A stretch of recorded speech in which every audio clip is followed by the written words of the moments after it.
இறைச்சான்று. யோவானுடைய சாட்சியை பார்க்கிலும் மேன்மையான சாட்சி எனக்கு உண்டு. அது என்னவெனில், நான் நிறைவேற்றும்படிக்கு பிதாவானவர் எனக்கு கற்பித்ததும் நான் செய்து வருகிறதுமான கிரியைகளே பிதா என்னை அனுப்பினார் என்று என்னை குறித்து சாட்சி கொடுக்கிறது. என்னை அனுப்பின பிதா தாமே என்னை குறித்து சாட்சி கொடுத்திருக்கிறார். நீங்கள் ஒரு காலம் அவர் சத்தத்தை கேட்டதுமில்லை, அவர் ரூபத்தை கண்டதும் இல்லை. யோவான் 5:36-37.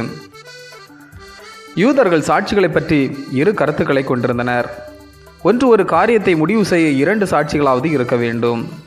2, தன்னை பற்றி தானே ஒருவன் கூறும் சாட்சி சந்தேகத்திற்கு இடமானது.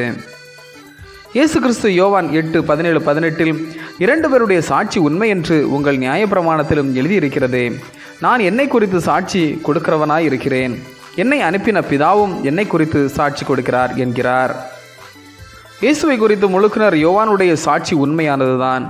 ஆயினும் அவர் அதிகாரத்தை உறுதிப்படுத்த தேவையற்றது. ஏனெனில் அவரை குறித்து சாட்சி கொடுக்கிற வேறொருவர் உண்டு. அவர் முழுக்கினர் யோவானை பார்க்கிலும் சிறந்தவர். யோவான் அகல் விளக்கை போன்றவர். ஆனால் மெய்யான ஒளியாகிய இயேசு கிறிஸ்து முன் அவர் நிழலாக மாறுகின்றார். தம் சுயமாக கூறும் சாட்சி உண்மை உள்ளது அன்று. ஆனால் தாம் தந்தைக்கு கீழ்ப்படிவதால் தம் பணியின் மூலம் உண்டாகும் சாட்சி உண்மையுள்ளது என்கிறார் மேசியா. தந்தையின் சாட்சி மறைநூல்கள் மூலமாக வெளிப்பட்டுள்ளது.